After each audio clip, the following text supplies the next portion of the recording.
Welcome again everyone to another video on basically countdown to CXC multiple choice 2020.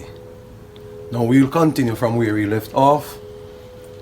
Now here, if you get a question like this, x squared plus 5x plus 6 can be written as, now when you look at this algebraic expression, it is in the form ax squared plus bx plus c. So this is a quadratic expression, and based on what we said the last time, the unknown is x and the highest power of x is squared, and so it is a quadratic expression. Now once you see can be written as, it simply means that what you are going to do is to factorize this quadratic expression. Now when you factor a quadratic expression, factorize a quadratic expression, you are going to write it as a product of its factors. So as you can see right here, all of these are actually factors. So this is a factor, this is another factor. So factor times a factor will give us a multiple, which works out or expand to give us this. Now how do we go about this? Now as you can see, a here, what you need to do, look for the value of a. A is a coefficient of the square term. So a here equals 1. So you write down the value of a, which is 1, b, which is 5, and c, that is actually 6. Now when you're factorizing a quadratic expression, the idea is to get rid of the middle term, which is a bx, because there are actually three terms that we have right here. And what you would want to do is to get rid of the middle term, bx, and write in two other terms that actually add to give us bx. And then now you have four terms that you can put together and use what you call a distributive law, or you group them together in groups of two, and then you use the distributive law, or you use the highest common factor to factorize each group. So here we are seeing that a is 1, b is 5, and c is actually 6. So the idea is you want to take out bx, but what you need to do is to look at what a and c really are, because ac is really 6 times 1. So you want two numbers that multiply to give us 6, but at the same time add to give us 5. So essentially that's what you are going to replace bx with. Now what we can do is to call one of the numbers that you want p, and the other we can call it q. So what two numbers can I multiply to get 6 at the same time add to give us 5? Clearly those two numbers are 3 and 2, because 3 times 2 give us 6 and 3 plus 2 give us 5. Now as soon as you get 3 and 2, once this is p and once this is q, the shortcut is, if a is actually 1, you can actually just write the product of your factors as x plus p times x plus q, anytime the coefficient is actually 1. So since p is 3 and since q is 2, then it's really x plus 3 times x plus 2. Go. Now on the exam, please look out for sets. You may get, say, at least 2 questions on sets. Now, one of the questions that frequently come is this particular question. In the following Venn diagrams, what does the shaded region represent? Now, so the Venn diagram here basically consists, here we have the rectangle, and the subsets of the universal set are actually represented as circles within the rectangle. So sometimes you will see either U outside here or this letter, like an E, a joint of E, no, or a cursive E, which actually stands for the universal set. So here we see set P, here we see set Q, and what happened is the shaded region actually represents that section in which the two sets actually overlap. Now, anywhere the two sets overlap is actually referred to as the intersection of the two sets. So clearly, our answer is P intersection Q, because in set notation this symbol represents intersection. So right here in our intersection we are going to find elements that are common to P and also Q. So in other words, if we have set P equals, say, the set 1, 3, 5, 7, 9, and Q equal the set 1, 5, 10, 12, then the intersection of both sets are actually that region, or it actually encloses elements that are common to both P and Q.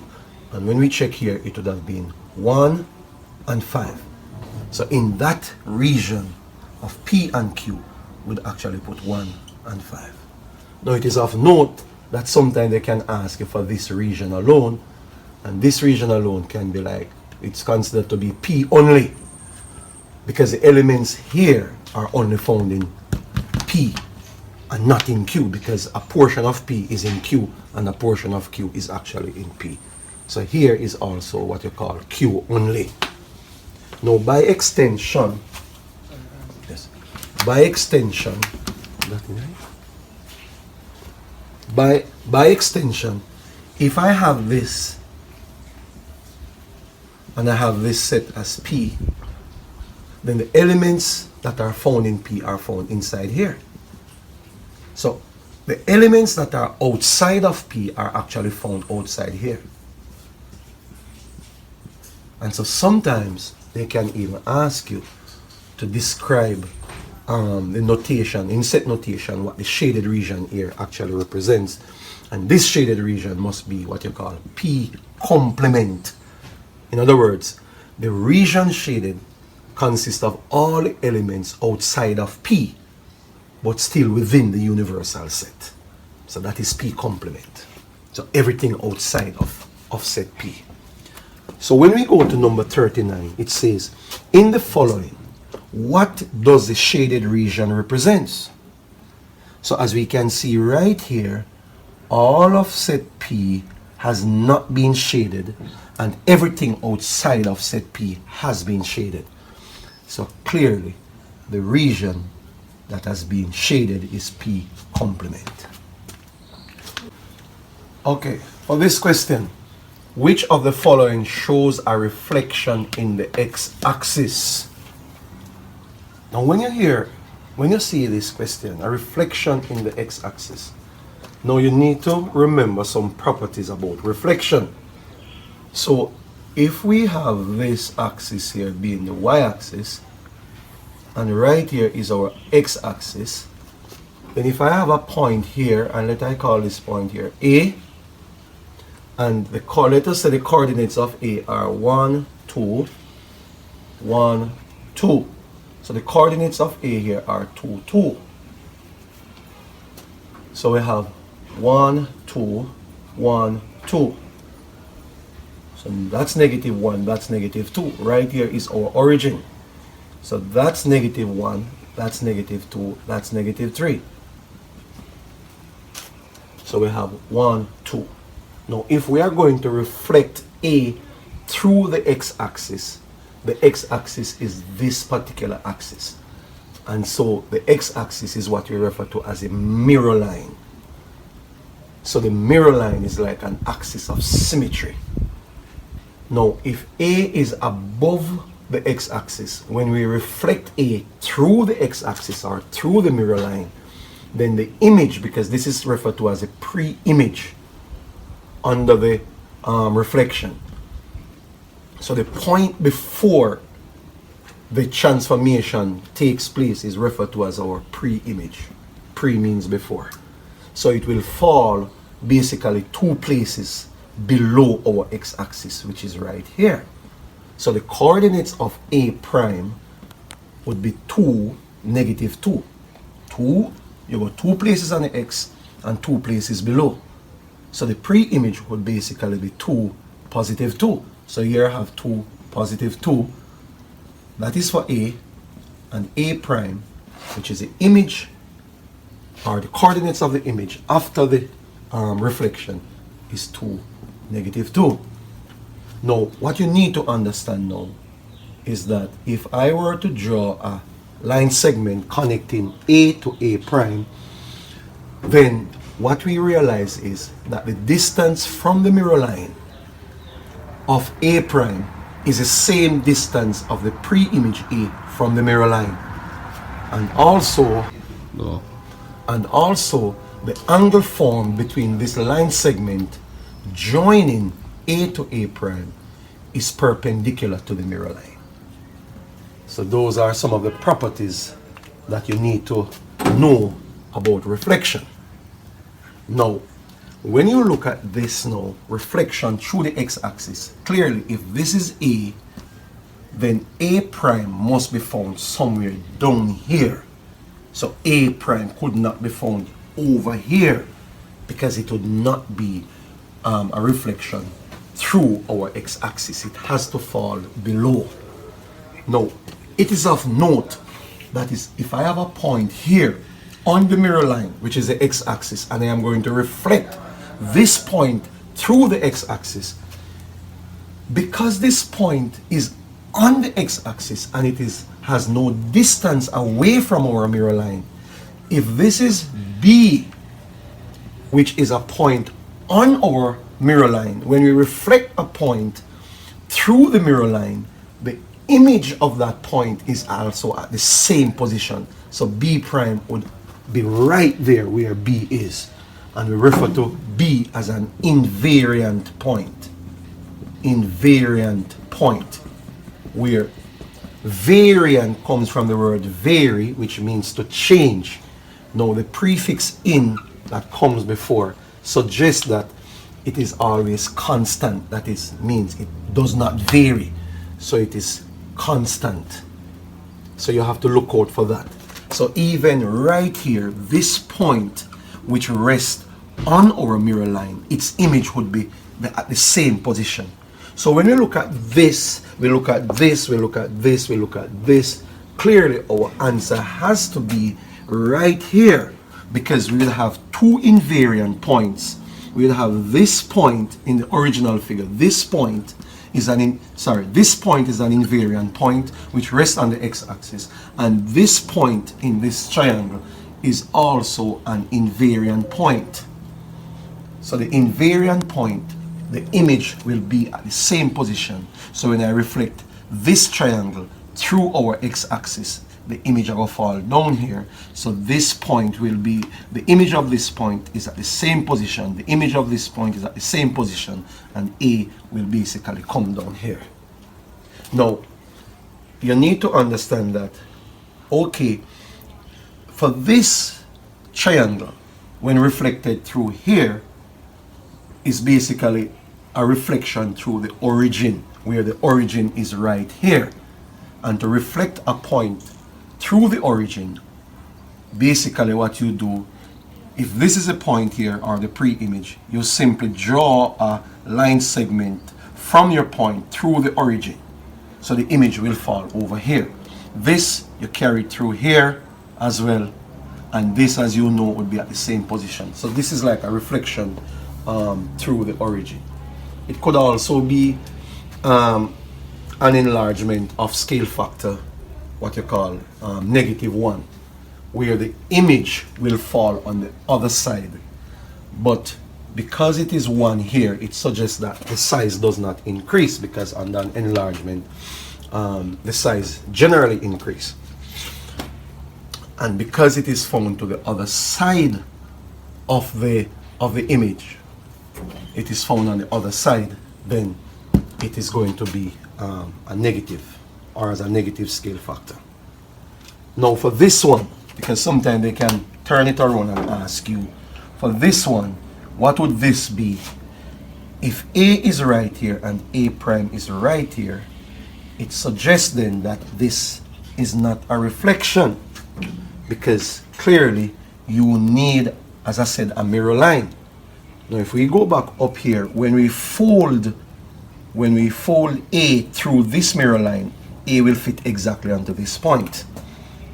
So when you look at this, the orientation is a bit different, and so if you want to find what transformation maps A onto A prime right here, I can just tell you it's basically would have been a rotation center, because a rotation tends to have a center and it tends to give what you call the direction, whether it is clockwise or anti-clockwise. So a rotation is described by a center and also by the direction, whether it's clockwise or anti-clockwise. So it's like you have line OA right here.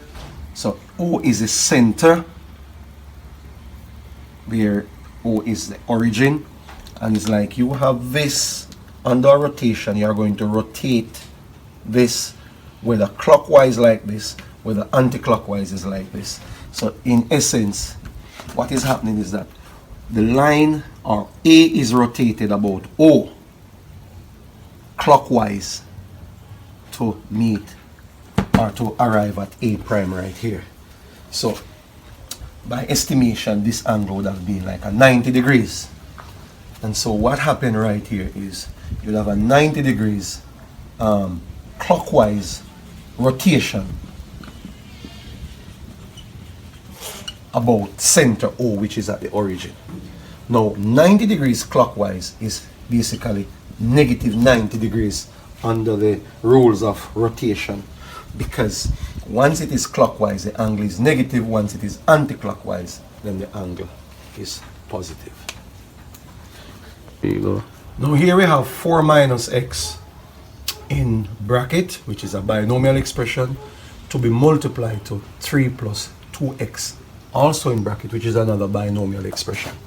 When we are multiplying two binomial expressions, what we simply do is to take our first term, which is right here, so it's 4 times 3, so we take 4 and multiply it to the second expression, so you write quickly 3 plus 2x, then we take the second term, which is minus x, and multiply it to 3 plus 2x.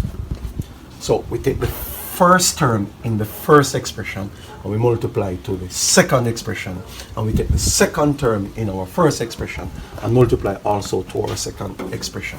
Then we use the distributive law and we do it quickly. So we use our arrows to distribute. So we say 4 3s is 12 plus 4 times 2x is 8x, and then this with this, the two signs different, so we get a negative. 3 times x here is 3x. This with this is also a negative because the two signs different. So what we have is negative x times positive 2x. The coefficient of x here is 1, so negative 1 times 2 is negative 2, and x times x here is x squared. So x times x, it's x times x here. The bases are the same. So from previous videos, what would we do? We'd basically add the powers once we are multiplying. So we actually get x squared. And then now we have 4 terms. So what we can do here is to say it's 12 plus 3x from 8x give us 5x minus our 2x squared right here. So it's 12 plus 5x minus 2x squared, and we look for our answer. Our answer is D. Now, students generally or sometimes will add like 8x to 12. Now, these are unlike terms and cannot be simplified any further. So please don't say 12 plus 8x will give us 20x, because sometimes CXC give you those stuffs and put something like this as the answer.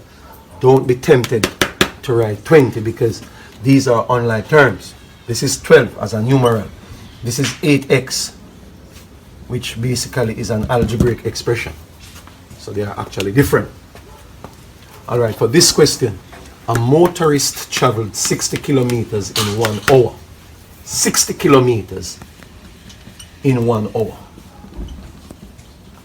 So this suggests that in the 1 hour, the motorist traveled 60 kilometers. Or traveled 60 kilometers. And a further 90 kilometers in 2 hours. So you'd have completed the first hour in 60 kilometers, and the next 90 kilometers, that person would have covered it in 2 hours. Is average speed. So quickly, average speed equals total distance over the total time. So the total distance would have been the 90 kilometers plus 60, and 9 and 6 is go. So 9 and 6 here is actually 15. In other words, put 1 on the 9, make 10, 5 would be left. So 10 and 5 is 15. So that's 150 kilometers here. And the total time is, for the first 60 kilometers is 1 hour. Next 90 kilometers is 2 hours. So 2 plus 1 is 3. So we are going to divide 150 by 3. If you know your timetable, 3 into 3, 1, 3 into 15 is 5, 3 into 0 is 0. So what we get here is 50 kilometers per hour. So it can be written like this. So this slash means 50 kilometers per hour. So you circle B. Now, this could also be written as 50 kilometers h to the minus 1. Because h to the minus 1 actually is 1 over h to the positive 1, which is 1 over h.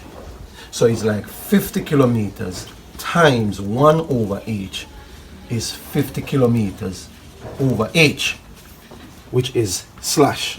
This thing right here is saying the same thing as this up here. Now, you could also use a triangle for you to remember, because sometimes it's not average speed that they ask you. Sometimes they want the distance and sometimes they want the time. But if you know this formula, you could always transpose. But you could use a triangle. There's a triangle that you can actually use, where up here you have speed, you have distance up here, and you have time right here. So in other words, speed is distance over time. So watch this. Speed is distance over time. Time is distance over speed. And distance is speed times time. So again, speed is distance over time. Time is distance over speed. And distance is speed times time. And so our answer is B. X plus 2 times x plus 3. And which when expanded will actually give us that. So remember, once the coefficient of x squared is 1, then as soon as you get the two numbers, then you can actually just join them together with the unknowns. Another example of factorizing this quadratic expression, because they do come on the exam, is, let us say we have x squared, say minus 10 minus, say, 3x minus 10. Again, what we really want is to factorize this expression. So you write a equal 1, b equals negative 3, and c equals negative 10. So you want two numbers that actually multiply to give us AC. And AC clearly here is 1 times negative 10. And so the two numbers have different signs. So when we multiply them, we must get a negative. So now what we are looking for are two numbers that multiply to give us negative 10. That is two factors of negative 10. So clearly, one of the numbers has to be negative and the other has to be positive. So it cannot be 10 and 1, because somehow we need to add the numbers to get a negative 3 here. So then what we can do is we can find other factors of 10 which are really like 5 and 2. But remember, one of the numbers has to be negative. So clearly for us to add two numbers to get a negative, the bigger of the number or of the new numeral must be negative. So clearly the 5 is going to be negative, because negative 5 plus 2 give us negative 3. And so quickly, because a is 1, then we simply write it in this form: x minus 5 times x plus 2. Good. Now, for this question, how many kilograms are there in 1 ton? Now, all you need to remember is that 1,000 kilograms make a ton. 1,000. So you'd circle C. In other words, 1,000 kilograms make 1 ton. So if, let us say for some reason they give you, what is 3,000 kilograms in ton? So if 1,000 kilograms make a ton, then converting from a smaller unit to a larger unit, you are going to divide by the conversion number, and the conversion number here is 1,000. So you divide 3,000 by 1,000 to get it in tons. So that would actually be 3 tons. And if it is 3 tons that you want to convert to kilogram, you would now multiply by 1,000, because from a larger unit to a smaller unit, you would multiply. John has X marbles and Max has twice as many. So quickly you write down John, then you write down Max. So John has an X, Max has twice. Twice means to multiply by 2. So what you have here is 2 times X will give us 2X. Max gives John 5 of his marbles. So to give means to subtract. So therefore Max will give away 5. So he now has 2X minus 5. John basically would receive that 5. So John would have X plus 5 currently. So the question says, how many marbles does Max now have? So Max now have 2X minus 5. They could have also asked you, how many marbles does John now have? That would have been X plus 5. But since it is max amount that they want, it would be 2X minus 5, and you circle that. The circumference of a circle is 132 centimeters. As soon as you read the circumference of a circle, you are going to look at C equals 2 pi r, or C equal pi d. Now this formula is at the front of the multiple choice paper in the formula sheet, so you can always look back on your formula sheet to get some of the formulae, just to be sure. So C equals 2 pi r. Here it says that the circumference is 132. So you write down 132 equals, what they give you here is that pi is 22 over 7. So it's 2 times 22 over 7. And we are supposed to find the radius. So that is what we don't know, which is times r. So what you do here, you write quickly, 132 equals 2 times 22 really give us 44. So that's 44 over 7 times r. So what they want here is the value of r. Now, what you now need to do is to say you cross multiply quickly. So it's like 44r times 1 give us 44r, which works out to be 7 times this, 7 2 is 14, 4 carry 1, 7 3 is 21, and 1 is 22, 2 carry 2, 7 1, 7 and 2 is 9. I want r, I'm going to divide this side by 44. Do the same thing here. So the inverse operation is to divide. We do the same thing on this side. Alright, now what can I use to divide? I see I have 4 here. I can use 4. 4 into 4, 1. 4 into 4 is 1. 4 into 9 is 2, remainder 1. 4 into 12 is 3. And 4 into 4 is 1. There you go. Now we have 231 over 11. Now in your 11 times, 11 into 11 is 1. 11 into 23 is 2 times, because 11 2 is 22. Remainder 1. 11 into 11 is 1. So we have 21. So our answer here is 21. Now, what you could also have done is, the answer is either between A and B, whereby you could also plug either A or B into the formula to see if you get 132.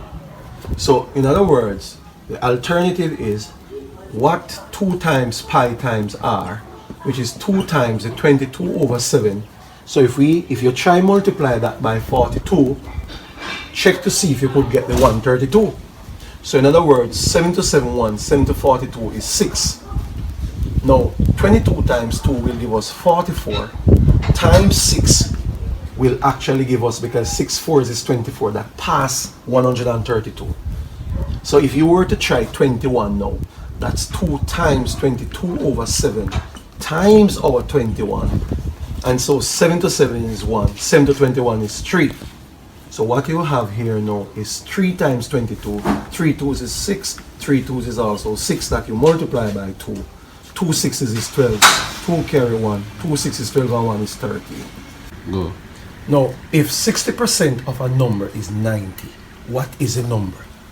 So have in your head 60%. 60%. Percent means out of 100. So it's like you have a circle here represents a whole that is full. So if you take everything, that is 100%. So if you take a half of it, that's 50%. So half is the same thing as 50%. So 60% is, say, something like that. And 60% is 90. So what is a number? 100% must be more than 90. So 2 two values that our answer cannot be. Our answer cannot be A and it cannot be B.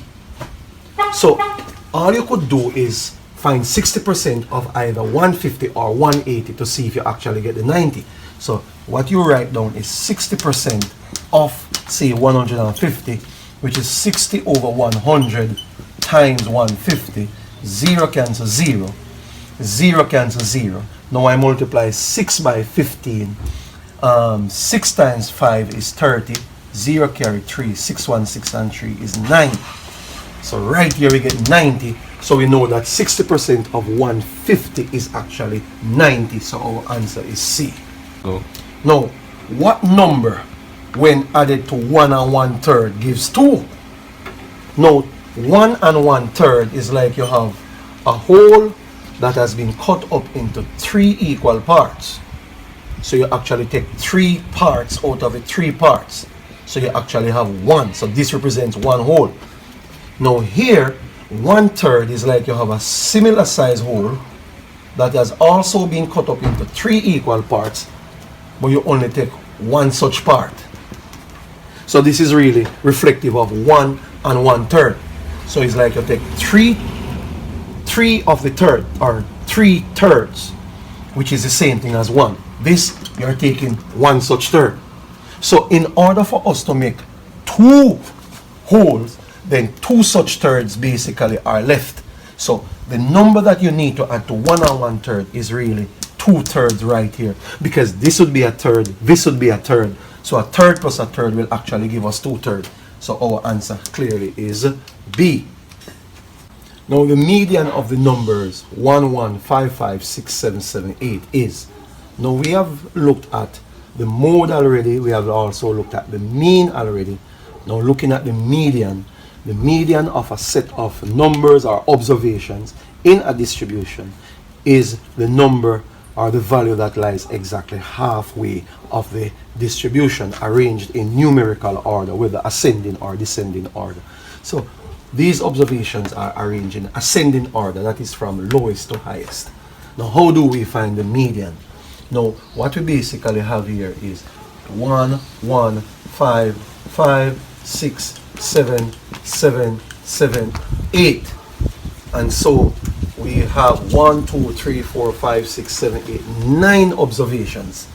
And so the middle value will, or the value, now what we need to do is to look at what value lies exactly halfway of that distribution. So if I have 1, 2, 3, 4 numbers here on our right hand side, 1, 2, 3, 4 numbers here on our left hand side, clearly you can see that our mid value or our median here is actually 6. So you'd circle 6. Now it is of note that 9 is an odd number, and so our median, once it is an odd number, the position of the median is really a half of what you call the n plus 1th term. Now where n represents the number of values or observations in the distribution, which is n would be 9. 9 plus 1 is really 10. So it's a half of 10, which gives us a 5th. So it would be the 5th term in arranging in numerical order, which is 1, 2, 3, 4, 5, and that clearly would have been 6.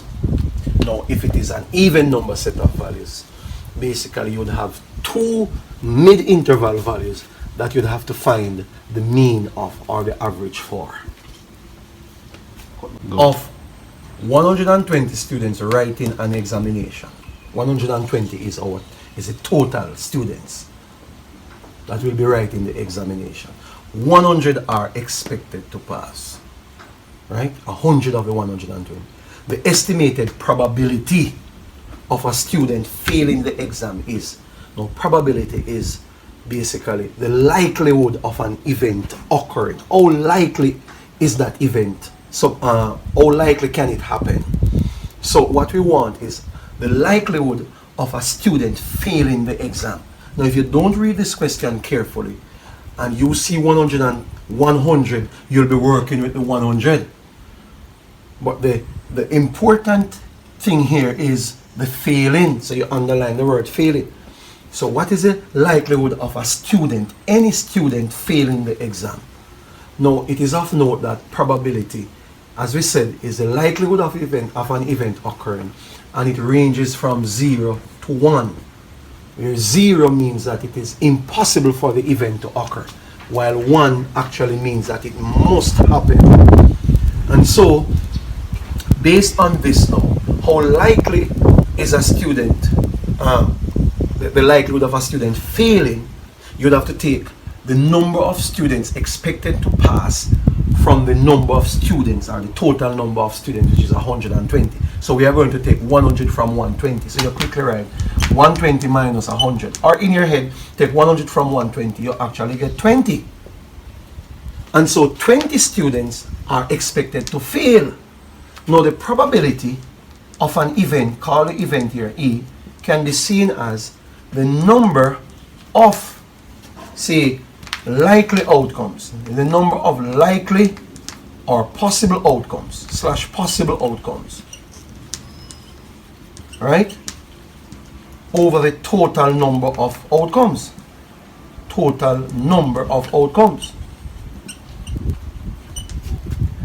And so the number of likely outcomes would have been 20, because 20 students are expected to fail. So it would have been 20 now over the total number of outcomes.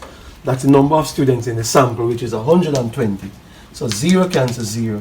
2 into 2 is 1. 2 into 12 is actually 6. So what we get here is 1 over 6. So we circle A. Now this is a question that comes quite frequently. And sometimes students actually put 5 over 6, believing that their answer is correct, because they are working with the 100 and they put 100 over 120, giving them the 5 over 6. Now this is a related question. A bag contains 2 red, 4 yellow, and 6 blue balls. 2 red, 4 yellow, and 6 blue balls. The probability of drawing a blue ball from the bag. So the bag, you have 2 plus 4 plus 6. 6 and 4 is 10, 10 and 2, 12. So there are 12 balls in that bag. Now what is the probability of drawing a blue ball from the bag? So the probability of drawing a blue ball would be the number of likely outcomes, which is the number of blue balls possible that you can draw, are basically 6 out of the total number of balls in the bag, which is 12. 6 into 6, 1. 6 into 12 is 2. So what we have here is a half, and we look for a half and we circle C.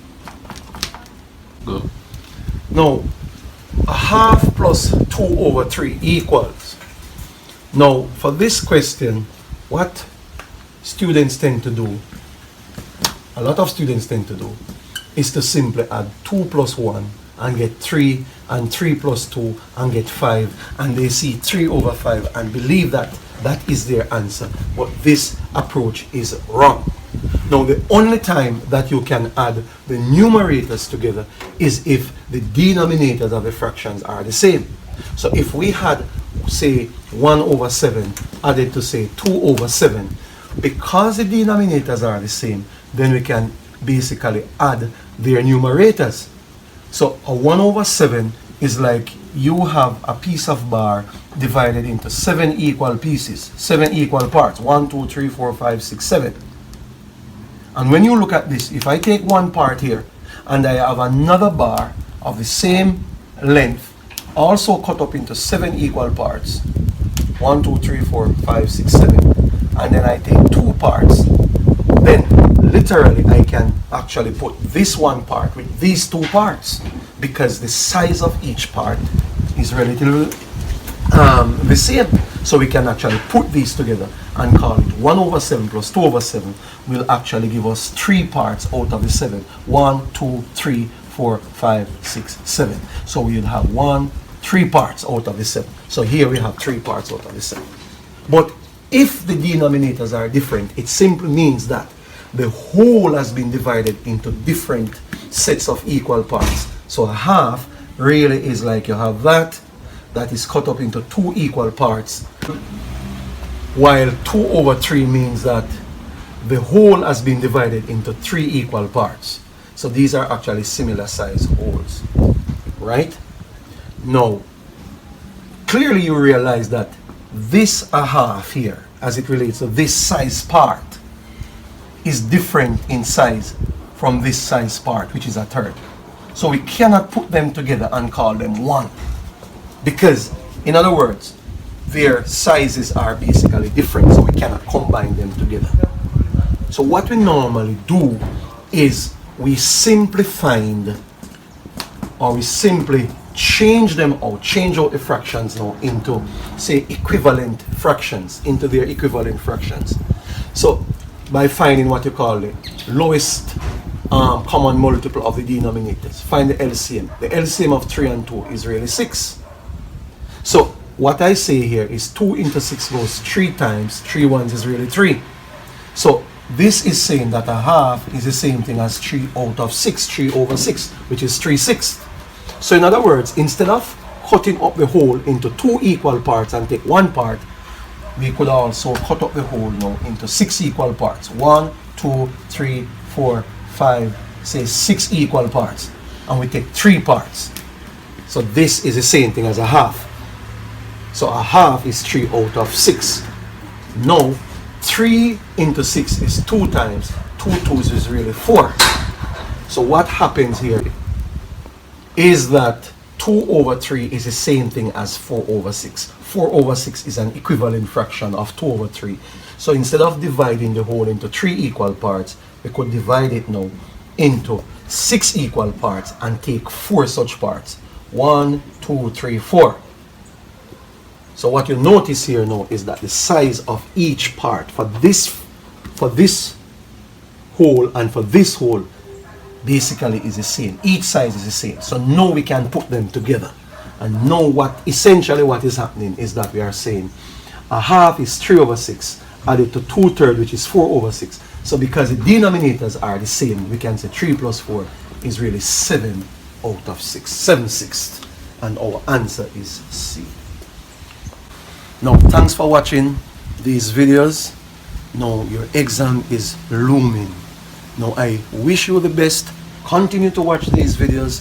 I have a few more questions to look at. Clearly, we are at number 50. And so, we have some more questions to look at, which will definitely help you in essing this exam. So, continue to share my videos. Continue to support. Encourage people to subscribe. Thank you guys. Next time. Wish you the best.